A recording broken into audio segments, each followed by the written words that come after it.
कंबल का घर।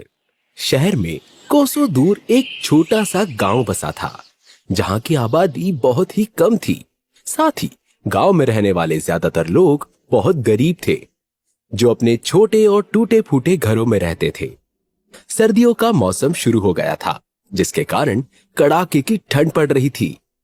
बात एक रोज की है, जब ठंडी हवाओं के चलते गांव में रहने वाली बिंदिया ठिठुरते हुए बाजार जा रही होती है। तभी उसके घर से कुछ ही दूरी पर रहने वाली रचना उसे टोक देती है।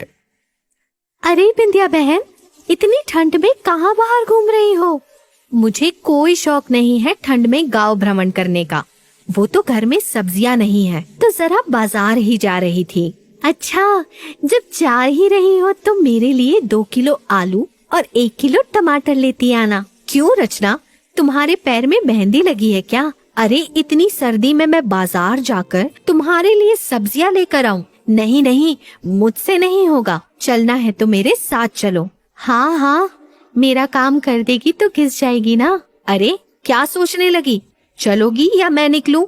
नहीं नहीं, रुको, अभी थैला लेकर आती हूँ। रचना कुछ ही देर में अपना पर्स और थैला लेकर बिंदिया के साथ बाजार की ओर निकल पड़ती है। कुछ ही दूर चलने पर अचानक से बर्फ पड़ना शुरू हो जाती है। हाय दैया, बर्फ क्यों गिरने लगी? अरे तुम रुक क्यों गई? चलती रहो, शरीर गर्म रहेगा, वरना इस बर्फीले मौसम में खड़े खड़े कुल्फी जम जाएगी। हाँ हाँ, चलो जल्दी चलो। दोनों बाजार पहुंचती है तो देखती है कि बर्फ पड़ने के कारण सभी अपना अपना थैला लेकर कांपते हुए घर की ओर जा रहे होते हैं। तभी दोनों जल्दी से सब्जियां लेकर निकल जाती है। रास्ते में वो श्मशान के पास से गुजरती है तो वहाँ किसी की चिता जल रही होती है। तुम्हें पता है, ये पड़ोस वाले श्याम काका की चिता जल रही है। बेचारे ज्यादा सर्दी लगने के कारण चल बसे। हाय हाय, इस सर्दी के कहर ने तो ना जाने गांव के कितने लोगों की जान ले ली है। बिंदिया बहन, भगवान इनकी आत्मा को शांति दे। इतना कहते हुए दोनों वहाँ से निकल जाती है। बर्फ पड़ने के कारण गांव में पूरी तरह सन्नाटा था। सभी अपने घरों में खुद को किसी तरह गर्म रखने की कोशिश कर रहे थे। आधी रात को बिंदिया का बेटा ठंड के चलते ठिठुर रहा होता है, तो बिंदिया उसे अपनी भी चादर ओढ़ा देती है, फिर अपने पति को जगाती है। सुनिए जी, बाहर से ठंडी हवा अब भी आ रही है, आप कुछ कीजिए ना। बिंदिया, अब ठंड ही इतनी है तो भला मैं क्या कर सकता हूँ? तुम नंदू को अपनी गोद में ले लो। ठंड लग गई तो उसकी तबीयत खराब हो सकती है।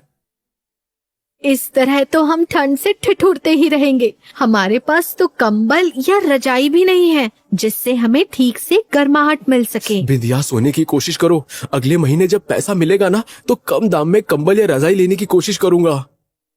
गोपाल बिंदिया को समझा देता है और दोनों कांपते हुए लेट जाते हैं। लेकिन बिंदिया को ठंड के चलते नींद ही नहीं आती। अब बीतते समय के साथ हर शाम को बर्फबारी हुआ करती और ठंड बढ़ जाती। बढ़ती ठंड के कारण गांव में बहुत लोगों की मौत हो जाती है। ठंड के कारण गांव का सरपंच भी अक्सर बीमार ही रहा करता था। बात एक रोज की है, जब गांव के मंदिर में एक बहुत ही अमीर आदमी पूजा करवाने के लिए आता है और गांव वालों को कंबल दान करता है।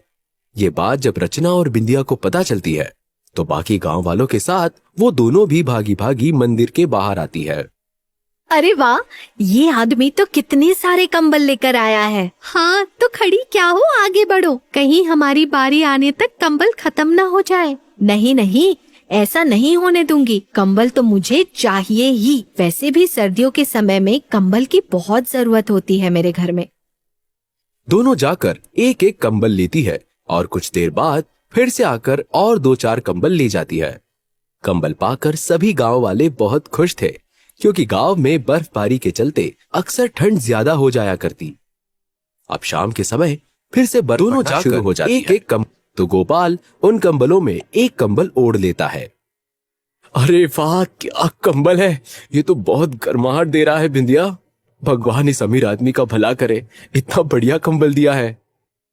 सच में ऐसी बात है क्या? फिर तो एक काम करते हैं जी, हम इन कंबलों को घर की छत पर लगा देते हैं। वैसे ही छत जर्जर और टूटी है। ये कंबल लगाने से कम बर्फ पड़ने पर भी हमारे घर में गर्माहट तो रहेगी ना। सही कह रही हो बिंदिया तुम, ये करना ठीक रहेगा।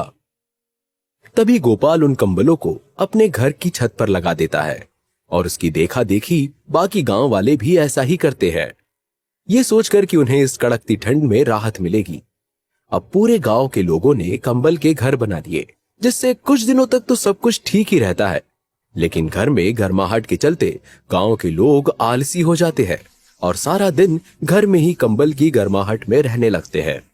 तभी एक रोज बर्फबारी के साथ अचानक ही बूंदाबांदी होने लगती है। हे भगवान, ये बारिश क्यों होने लगी? अब हमारे घरों का क्या होगा?